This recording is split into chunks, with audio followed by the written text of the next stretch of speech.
은혜 받으실 하나님 말씀은 요한복음 12장입니다. 요한복음 12장 20절부터 36절까지 말씀입니다. 제가 가진 성경으로 신약 167, 168면에 있습니다. 요한복음 12장 20절부터 36절까지 말씀입니다. 우리 다 함께 한 목소리로 같이 읽겠습니다.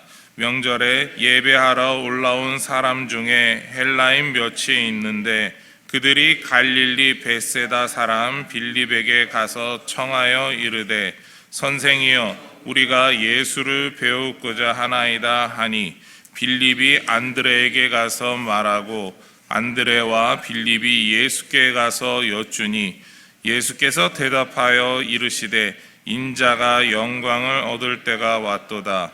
내가 진실로 진실로 너희에게 이르노니 한 알의 밀이 땅에 떨어져 죽지 아니하면 한 알 그대로 있고 죽으면 많은 열매를 맺느니라. 자기의 생명을 사랑하는 자는 잃어버릴 것이요 이 세상에서 자기의 생명을 미워하는 자는 영생하도록 보존하리라. 사람이 나를 섬기려면 나를 따르라. 나 있는 곳에 나를 섬기는 자도 거기 있으리니 사람이 나를 섬기면 내 아버지께서 그를 귀히 여기시리라. 지금 내 마음이 괴로우니 무슨 말을 하리요? 아버지여 나를 구원하여 이 때를 면하게 하여 주옵소서. 그러나 내가 이를 위하여 이 때에 왔나이다. 아버지여 아버지의 이름을 영광스럽게 하옵소서 하시니 이에 하늘에서 소리가 나서 이르되 내가 이미 영광스럽게 하였고 또 다시 영광스럽게 하리라 하시니 곁에 서서 들은 무리는 천둥이 울었다고도 하며 또 어떤 이들은 천사가 그에게 말하였다고도 하니 예수께서 대답하여 이르시되 이 소리가 난 것은 나를 위한 것이 아니요 너희를 위한 것이니라. 이제 이 세상에 대한 심판이 이르렀으니 이 세상의 임금이 쫓겨나리라. 내가 땅에서 들리면 모든 사람을 내게로 이끌겠노라 하시니 이렇게 말씀하심은 자기가 어떠한 죽음으로 죽을 것을 보이심이러라. 이에 무리가 대답하되 우리는 율법에서 그리스도가 영원히 계신다 함을 들었거늘 너는 어찌하여 인자가 들려야 하리라 하느냐? 이 인자는 누구냐? 예수께서 이르시되 아직 잠시 동안 빛이 너희 중에 있으니 빛이 있을 동안에 다녀 어둠에 붙잡히지 않게 하라. 어둠에 다니는 자는 그 가는 곳을 알지 못하느니라. 너희에게 아직 빛이 있을 동안에 빛을 믿으라. 그리하면 빛의 아들이 되리라. 아멘.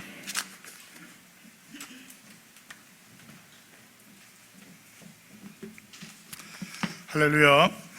우리 아버지 하나님은 사랑이십니다. 그 하나님은 여러분과 저를 사랑하십니다. 또한 그 하나님은 여러분과 저를 위한 놀라운 계획을 갖고 계십니다. 2월 14일 금요일 새벽 기도회를 통해서 다시 한번 저와 여러분이 우리 주님의 풍성한 사랑을 체험하시고 또 우리를 향한 놀라운 계획을 발견하게 되시기를 주 예수 그리스도의 이름으로 축복합니다. 오늘 봉독한 말씀을 중심으로 특별히 36절에 있는 말씀인데요, 오늘 본문에는 빛의 아들이 되리라 했는데 그 빛의 자녀가 됩시다 라고 하는 제목으로 여러분과 함께 은혜를 나누기 바랍니다. 우리 말씀 제목 같이 따라해 주시기 바랍니다. 빛의 자녀가 됩시다. 네, 빛의 자녀가 됩시다. 우리가 아는 것처럼 오늘 말씀은 요한복음 12장에 있는 말씀으로서 어제 말씀을 보면 예수님께서 예루살렘에 입성하신 내용이 있고 거의 그 같은 그날에 있었던 내용이라고 보고 있습니다. 그 전에 있던 큰일은 죽었던 나사로 살리셨고 또 나사로의 집에서 잔치를 벌이시면서 마리아가 향유를 부었을 때 나의 장례를 예비함이라고 말씀해 주셨죠. 그리고 이제 그것에 대한 얘기가 일맥상통하면서 이어지는 것을 보고 있어요. 특별히 오늘 본문이 좀 길지만 크게 네 가지로 볼 수 있습니다. 첫 번째는 예수님께서 그 헬라인들의 찾아온 것을 보시면서 이 영광을 받을 때가 됐다라고 말을 하죠. 근데 이 영광은 우리가 말하는 세상 영광이 아니에요. 십자가의 죽으심을 말해요. 그러니까 인간적으로 볼 때는 수치일 수 있지만 하나님 편에서 볼 때는 그것을 통해서 우리가 구원받는다고 하는, 그것을 통해서 주님의 그 영광이 드러나는 것을 이야기해 주고 있고요. 그 다음에 하나의 미랄의 비유를 이야기하면서 이 미랄이 땅에 떨어져 죽는 것이 곧 십자가에 달려 죽는 것이다 라고 죽음을 벌써 또 계속 예고하고 예시하고 계셔요. 그 말을 듣는 사람들의 반응이 뭐 천둥이 울렸다고 말하고 천사가 이야기한 것 같다 말하지만 주님은 그게 아니라 너희를 위해서 이 일이 있은 것이다 라고 하면서 마지막으로 진정한 제자가 되는 길은 무엇이냐, 빛이 있을 동안에 빛 가운데 다녀서 빛의 자녀가 되라 라고 하는 그 이야기입니다. 즉 저와 여러분들이 이 땅에 사는 가장 중요한 목적 중에 하나가 뭡니까? 빛의 자녀로 살아가는 거예요. 즉 이 세상에 그리스도를 증거하는 삶이 되는 것이죠. 역사상 그 세상적으로 많이 알려지지 않았을 모르지만 하나님 나라에 보면 당신의 영광을 위해서 살다가 하늘나라에 이미 기록된 분들이 굉장히 많습니다. 성경에도 그런 분이 많지만 우리가 그래서 무슨 삶을 살든지 내가 뭐 세상적으로 많이 알려든지 안 알려든지 그게 중요한 것이 아니라 그리스도의 영광을 위해서 복음을 위해서 살아가시는 저와 여러분이 되기를 주 예수 그리스도의 이름으로 축복합니다. 먼저 20절에 보면 명절에 예배하러 올라온 사람 중에서 헬라인 몇이 있다고 그래요. 이 헬라인은 우리가 아는 것처럼 이방인이 예수 믿고 개종한 사람을 말해요. 유대인인데 헬라 지역에 살거나 헬라 지역에서 태어나서 헬라말을 했던 그런 사람이 아니라 우리를 말하는 교포나 이민이 아니라 완전히 헬라 지역에 살던 헬라어를 쓰는 그 사람들이 찾아왔다고 해요. 그들이 갈릴리 벳세다 사람 빌립을 찾아갑니다. 우리가 아는 것처럼 벳세다는 갈릴리 호수 북쪽에 있는데 어부의 집이라는 뜻이 있어요. 벳세다, 벳하면 집이고 에다라는 게 이제 어부라는 뜻인데 그 어부의 집이라는 곳이 있는데 거기에 이제 베드로, 안드레, 빌립이 다 같이 살았어요. 간 동양 사람입니다. 이들이 왜 빌립을 찾아갔을까? 주님을 직접 찾아가지 않고 두 가지 이유가 있는데, 우선 옛날에는 귀한 분을 찾아갈 때 직접 안 찾아가죠.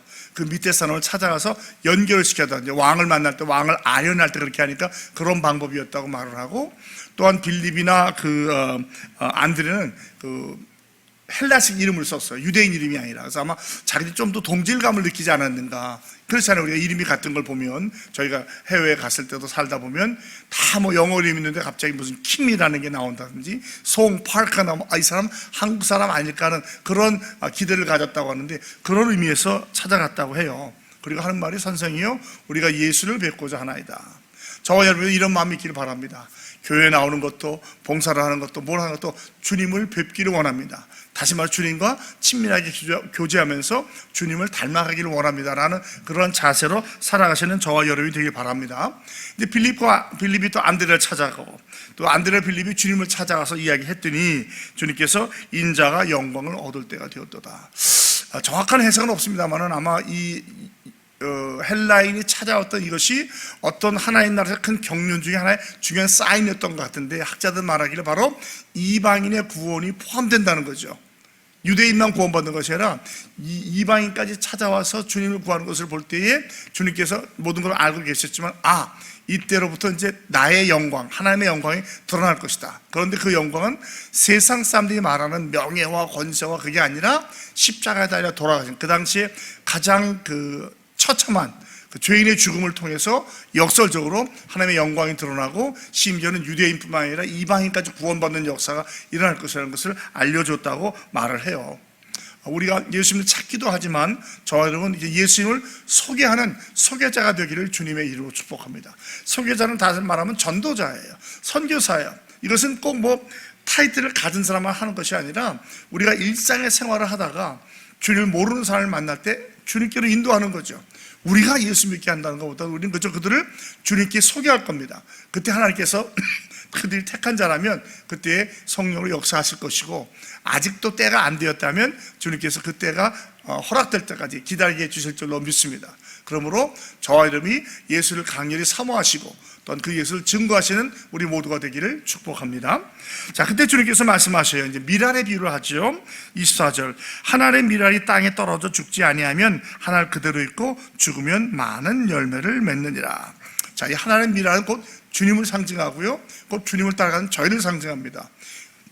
한 알이 그대로 있으면 그대로 죽어. 이거 농사를 하는 분은 너무나 잘 알죠. 그러나 그게 죽으면 많은 열매를 맺는데, 학자들이 연구해 보니까 밀 하나리 죽으면 보통 120에서 130알이 나온대요. 그 하나에서. 그러니까 주님 말씀하시던 30배, 60배, 100배의 복이 일명 자연적인 원리와도 맞는다는 것이죠. 그러니까 저와 여러분이 문자 그대로 해석한다면 우리 하나가 죽으면 100명 이상이 살 수 있는 그런 역사가 일어날 수 있다는 거예요. 숫자에 매달리지 마시고 하나님 그러한 역사를 하신다는 것을 기억하시기 바랍니다.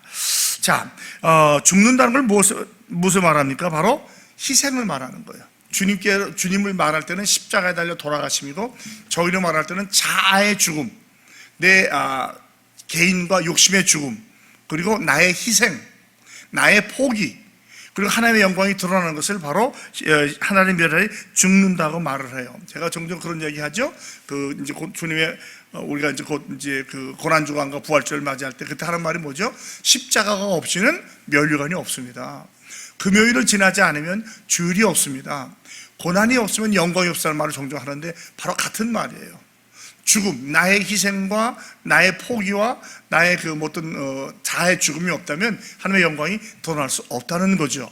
그래서 우리가 종종 많은 경우에 우리가 자존심 때문에 많이 싸우잖아요. 내 마음이 상처를 받는다든지 누가 나한테 힘든 말을 할 때 그것 때문에 흥분하는데, 주님께서 어떠한 고난을 당하고 가셨는가, 주께서 십자가를 지셨다고 한다면 우리도 그 길을 걸어야 하지 않겠는가를 생각해 봐야 되겠습니다. 두 번째, 생명은요, 생명이 생명이 되려면 교환이 되어야 돼요. 다시 말하면 죽어야 된다는 거예요. 하나가 죽지 않으면 다른 것이 살아나지 않는다는 것이죠. 여러분 혹시 시골에 살할 때 보리를 언제 심죠? 보리씨를 봄에 심어요? 가을에 심어요? 가을에 심습니다. 그럼 보리가 나요. 싹이 나는데 이것도 밟아주죠. 땅에 깊이 들어가야 된다고. 그러나 살짝 뽑아보면 파릇파릇한 잎의 밑에 보면 보리 한 알이 있어요. 썩어지는 거예요. 썩어짐으로 말미암아 영분을 얻고 살아나는 것이죠. 그게 생명의 원칙이에요. 그러니까 내가 사는 한 생명을 잉태하기가 어렵다는 거예요. 내가 죽어지고 내가 희생하고 내가 포기할 때 그것을 통해서 하나님의 영광이 드러나면서 생명이 살아나게 된다는 말씀이에요. 25절, 자기 생명을 사랑하는 자는 잃어볼 것이요 자기 생명을 미워하는 자는 영생하도록 보존하리라. 여기서 생명을 사랑한다는 건 뭡니까? 자기중심, 좀 더 구체적으로 이기적인 삶을 말해요. 나만 보는 거예요. 남들이야 희생되건 말건 뭐 고생을 당하건 말건 나만 잘 되면 돼, 이런 거 보죠. 종종 세상을 살다 보면 그런 분들이 제법 많이 있잖아요. 뭐 자동차를 주차를 하는데도 남을 배려 안 해요. 그냥 막 어떤 사람은 그냥 더블 파킹해서 그냥 나가더라고요. 이 차가 나가지도 못하게. 그런 건 뭐예요? 아무리 급하고 이해가 있어서도 그게 제대로 방법은 아닌 거거든요. 줄을 설 때라든지 뭐 운전할 때라든지 그저 내가 급해서 내 욕심만 찾아가는 것을 자기를 생명을 사랑하는 자라고 성경은 말하고 있어요. 근데 이 역설의 원리죠. 그러면 잃어버린다는 거예요.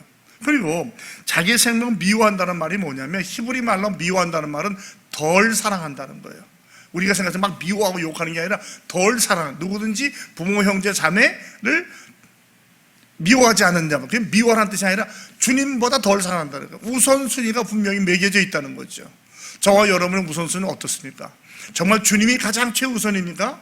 아니면 교회 나오고 신앙생활을 한다고 할 때는 그렇지만 내 이 삶이나 내 가정에서는 내 배우자, 내 자식, 거기가 더 중요합니까? 이것을 우리가 분명히 해야 된다는 거예요. 주님을 사랑한다, 그 우선순위가 결코 가정을 미워하라는 뜻이 아닙니다. 우선순위가 분명해야 된다는 것이지요. 예를 들면 성경에 보면 자기를 사랑하는 자들은 가인, 라멕, 이스마엘, 에서, 바로, 누부갓네살, 가론 유다, 헤롯, 빌라도, 이런 사람들은 자기를 더 사랑한 자예요. 자기만 사랑한 자예요. 결국 어떻게 됐습니까? 죽죠.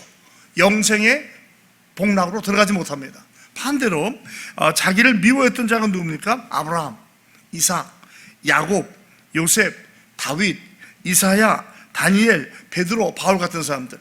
그러면 그들이 정말 자기를 미워하십니까? 그게 아니죠. 주님을 더 사랑하기 때문에 자기를 십자가 앞으로 복속시키고 그들 따라 나가죠. 그들이 우리가 영원히 기억하게 되고, 아마 적어도 기독교의 그 서클 안에서는 주님 나라에 갈 때까지 계속 그들의 이름이 반복되고 그들의 이름이 설교가 되고 알려질 거예요. 그러다 영원히 천국으로 가게 되겠죠. 바로 이것이 자기를 사랑하는 자와 자기를 미워하는 자의 차이라는 것이죠.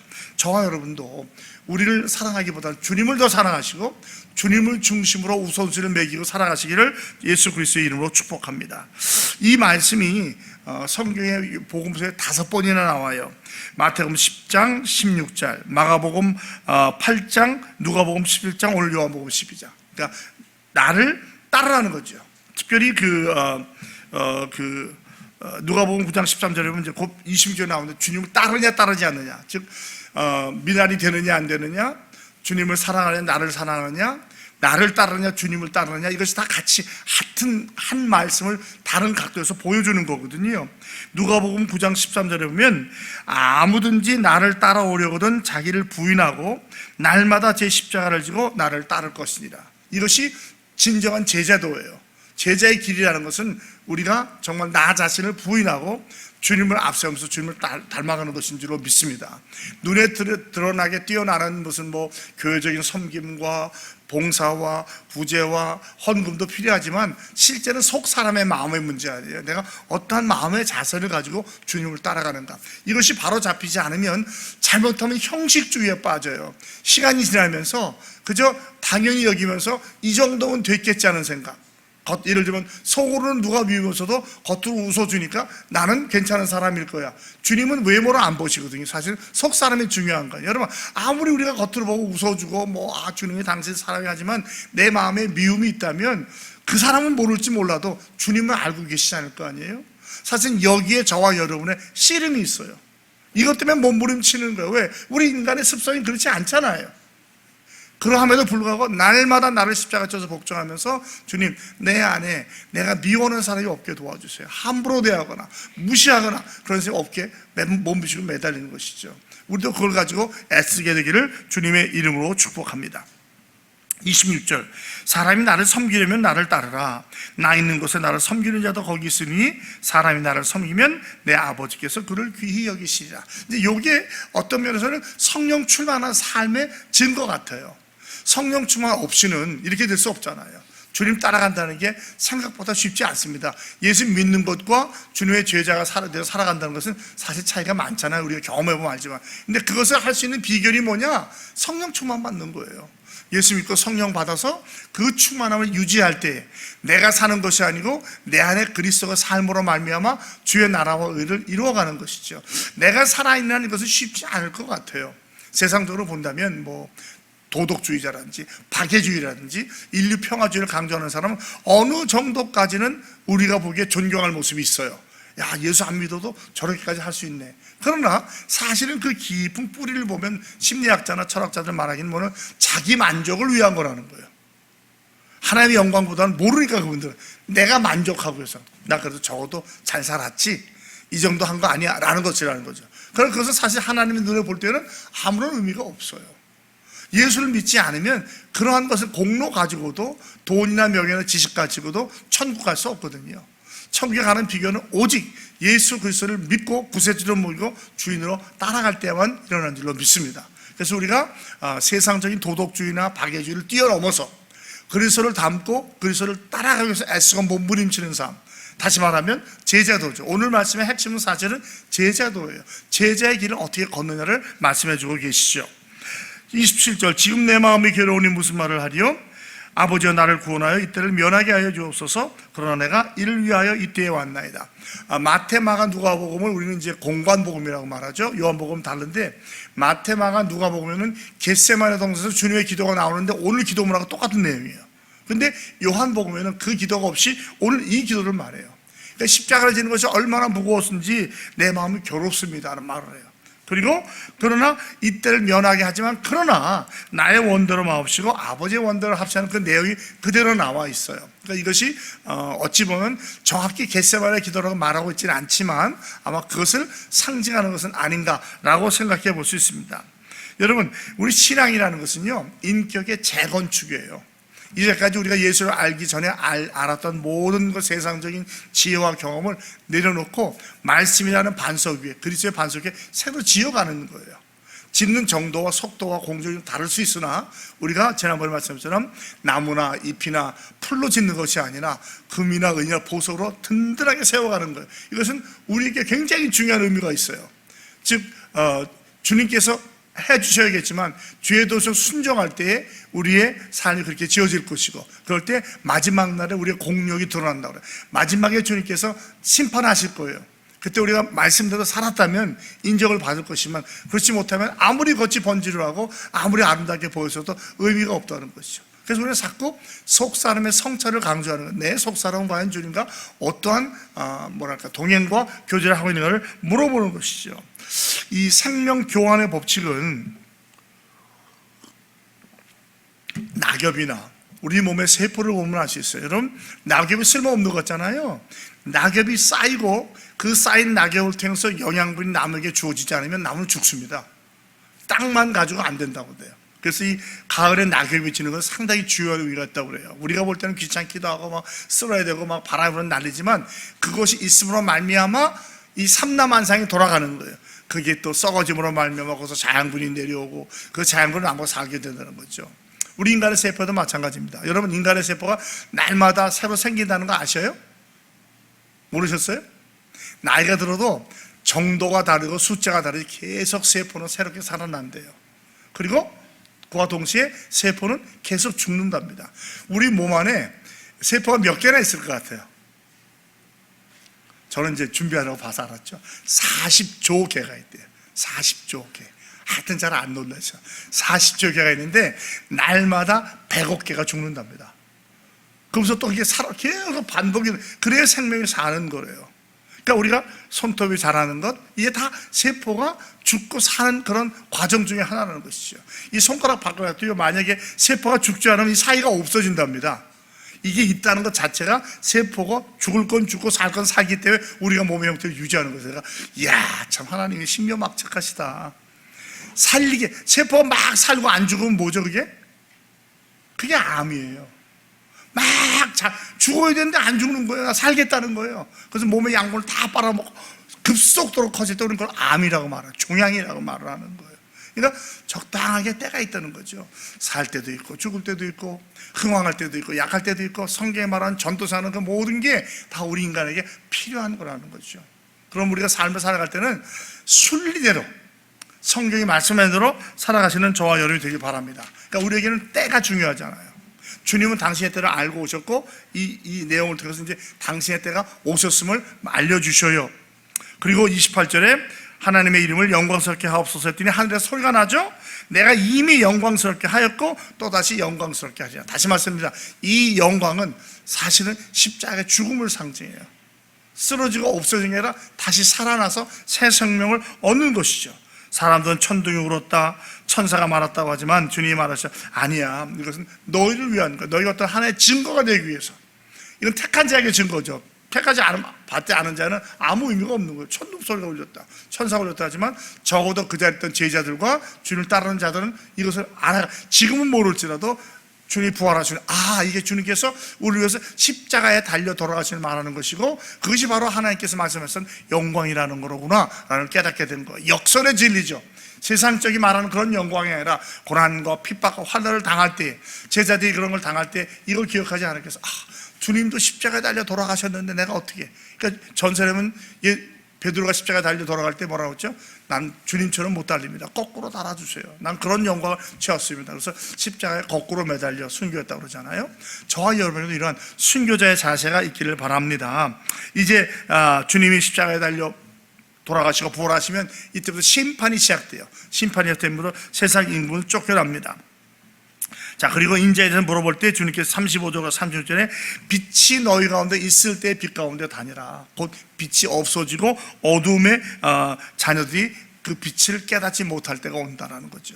그러니까 지금도 사실은 그런 거예요. 빛이 있다는 말은 구체적으로는 주님이 이 땅에 계실 때를 말하는 것이고, 주님이 부활하시고 승천하신 다음에는 우리 성령 시대도 말하잖아요. 성령 받은 자와 받지 않은 자의 차이예요.